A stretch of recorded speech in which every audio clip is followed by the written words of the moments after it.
Good evening, everybody. Chair Fowler, members of the commission. My name is Mark Yeager, and I live at 37269 Helm Drive in Corvallis. I want to thank the members of the Planning Commission for their work on this application. I know that your work has been difficult, and we appreciate your service. I also want to thank and express my gratitude to the community that has come out to engage in this process. A small group that was once characterized by the county as a bunch of NIMBYs has become a region-wide movement to demand a new way forward for waste management in Oregon. The Figure 8 graphic in the staff report and the more than 1,300 petition signatures show a broad base of support to stop this landfill expansion. I want to talk a little bit about prior conditions of approval. I served on the BCTT subcommittee that reviewed the entire record of every prior land use decision regarding the landfill site. 8 months worth of work. At the conclusion of our review of all prior land use proceedings, the public members of our subcommittee developed key findings that can be found beginning on page 98 of the BCTT report, which has been entered into the record.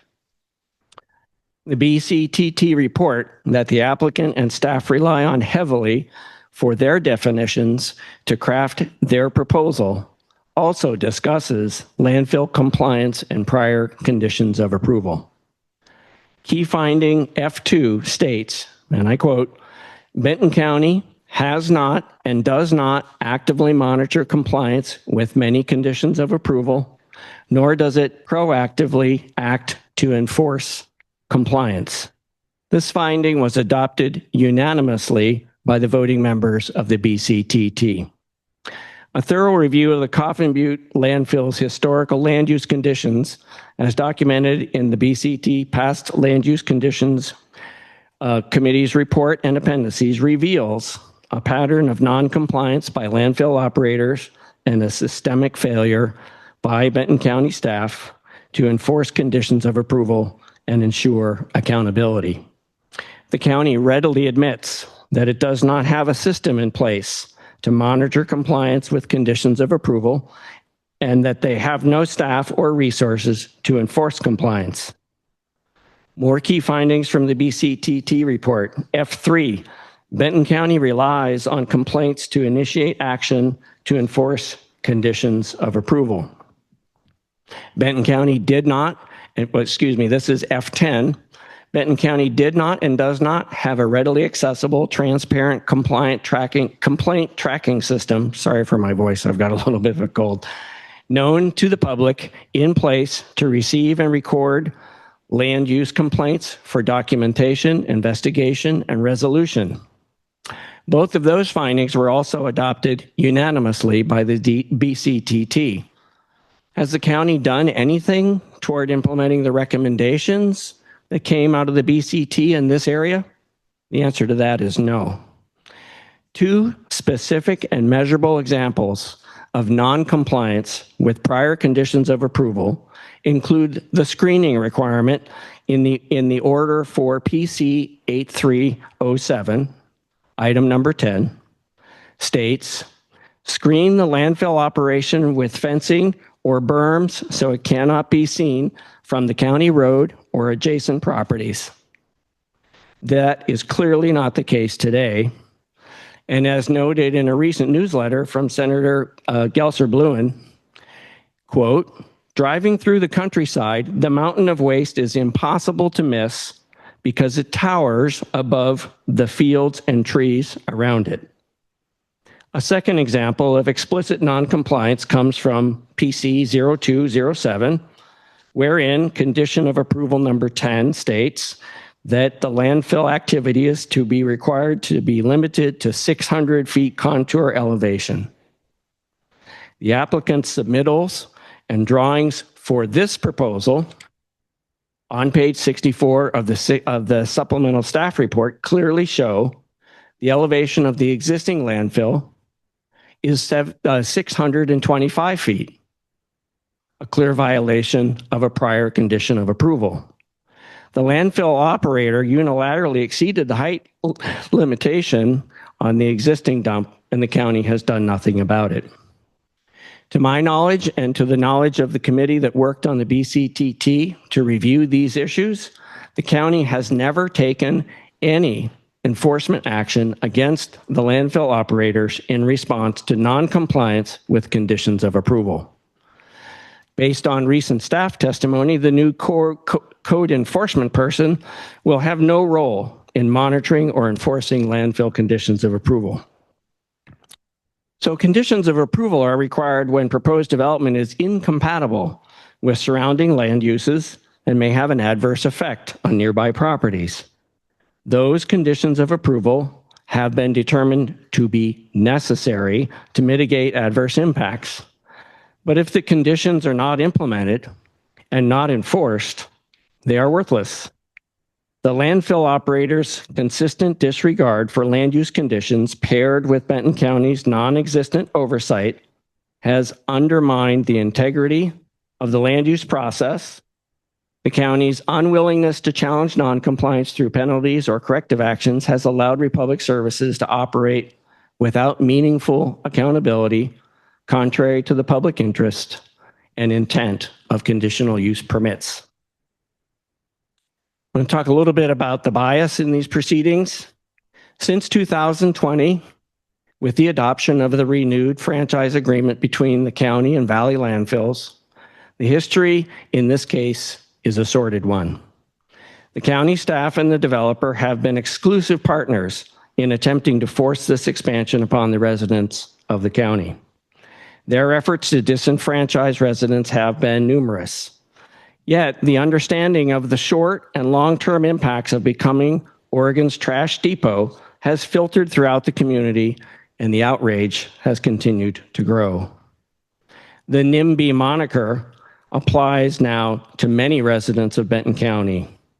We don't want to become Western Oregon's trash can.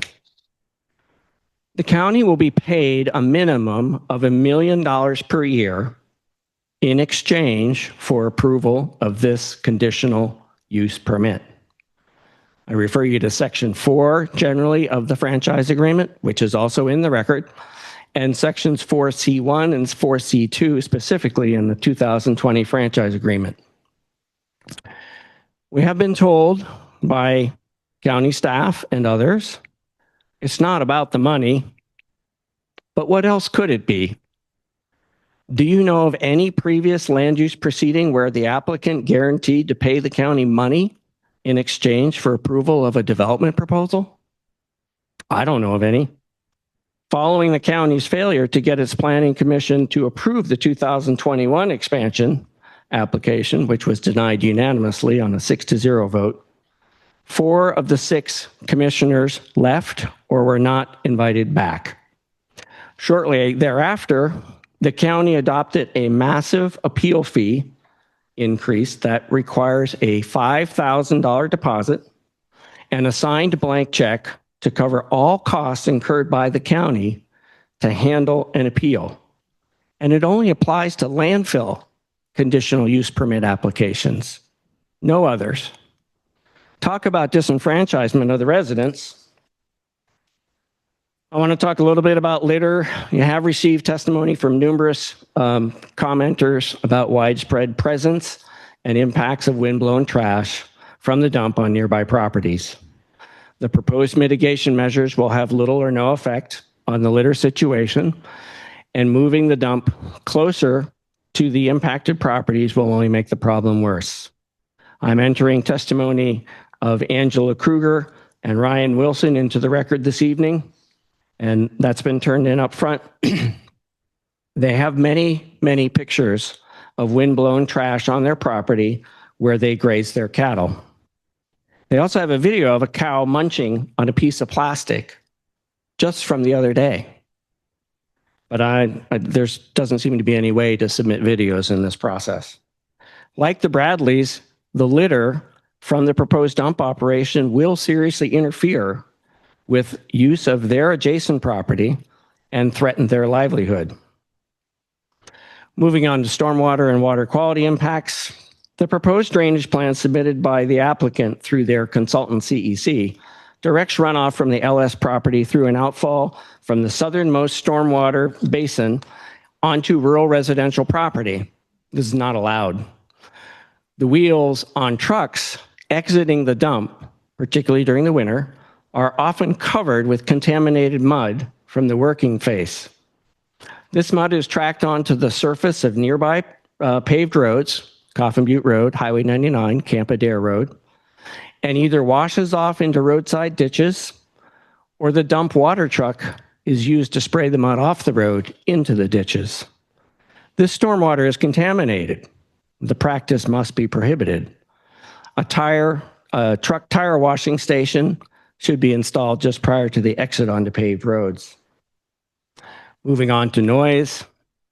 The applicant proposed mitigation measures for noise reduction then neglect the many instances of sharp noises that come from activities near the working face. These include the clanging tracks from the bulldozers working in and around the working face, the banging of garbage truck doors when the drivers go forward and quickly stop to encourage trash to fall out of the bed, and the horn blowing that is used to communicate between trucks that are on the working face. Managing noise from the on-site vehicles, which is what they're proposing, touches a very small fraction of the vehicles entering the site and will do very little to reduce overall sound levels. Noise levels from the proposed expansion will be closer to many properties and will seriously interfere with uses on adjacent properties. The proposed hours of operation will allow the dump to start internal activities at 4 a.m. and extend until 6 p.m. 6 days a week, 14 hours a day. And now they're proposing to be open on Sundays as well. This is unacceptable and represents serious interference with uses on adjacent property. Moving to odor. Either the folks that are doing the odor studies don't actually get what is happening, or maybe they think the public is naive. The odors from the dump do not emanate in a uniform fashion or get transported off-site in some simplified pattern. I live 5 miles south of the dump, and I regularly smell it so strongly that I must limit my outdoor activities, such as running or biking. Further, on numerous occasions, I've smelled the landfill odor in North Corvallis on 9th Street, more than 9 miles away. Also, as a bicycle and motorcycle rider, I know how pockets of air settle in different areas and contain different temperatures and odors. This regularly happens with landfill odors. Further, going out with sniffer devices and logging instances of odor detection and measurement, it doesn't do anything to control the odors. The proposal of a self-established limit of 930 or 934,000 tons of organic waste annually is a non-starter. First, since organic waste generally makes up 40 to 50% of municipal solid waste, 930 annual tons of organic waste will mean that they'll be bringing in 1.8 to 2 million tons of waste a year. A dramatic increase over their current tonnage of 1.1 million tons. And having spent many, many hours observing landfill activities at the working face, I have never seen a single instance of a garbage truck audit like they were talking about yesterday. Like someone's going through the garbage. This is all self-reported. People come in, they say, "Oh, that's what I have in my truck." And the pictures of in the record, there's pictures in the record of illegal material going into the dumpsters around Albany and Corvallis, tell you that Republic does nothing to manage trash going into the dump. TVs, monitors, all kinds of different things. To assert that somehow they're going to limit the amount of organic waste coming into the dump, it's not believable. Also, the annual limit is meaningless in terms of consistent loading. They're talking about odors. They could bring in 750,000 tons of organic waste in 4 or 5 months in the summer, causing massive increases in odor emissions. The odor impacts from the existing facility seriously interfere with activities and property uses over a wide swath of Benton and Polk counties. Adding more waste by expanding the dump and increasing the annual tonnage will make matters worse. Talking about review criteria, after the lengthy and contentious expansion application in 2021, the county moved quickly to erect a huge barrier to landfill-related appeals of any planning commission decision by members of the public. And with all the hand-wringing about the qualitative nature of conditional use permit review criteria, Benton County still uses a one-size-fits-all for any conditional use permit. They did nothing to modify the criteria as it applies to landfills, unlike what they did for the appeal fees. So they're using the same criteria for a landfill that they would use for a dog grooming shop in a residential area. It doesn't make any sense. And they have done that to allow themselves leeway to approve this application. They're not interested in protecting the people or the environment. I find it disgraceful. Just a little bit of history. 1974, there was significant resistance to the designation of Coffin Butte Landfill as a site to serve a small portion of a few adjacent counties. I had a letter in my last piece that I gave to you from a gentleman who wrote during that time frame. In 1983, during the rezoning process, county residents once again sounded the alarm about this dump and were steadfast that no trash should ever be placed south of Coffin Butte Road. Again, in 1994, there were dozens of letters submitted against the proposal to expand the landfill site into the rural residential zone, and that expansion effort was defeated. But this effort will just not die. In 2021, a unanimous Planning Commission decision denied a similar expansion request to the one that's being proposed now. But here we are again in 2025. With all that we know now about landfilling in general and this landfill's operations more specifically, we must have the courage to deny this application and demand a new way forward. The evidence in the record to deny this application is overwhelming. The burden of proof has not been met. This proposal cannot and does not meet the review criteria for a conditional use permit. The evidence in this case clearly demonstrates that the proposed new landfill will seriously interfere with uses on adjacent property and the character of the area. In addition, public facilities such as the E. Wilson Wildlife Area, the Willamette River, McDonald Dunn Forests will bear an undue burden from the impacts of the proposed development. Please deny this application. Thank you for your time.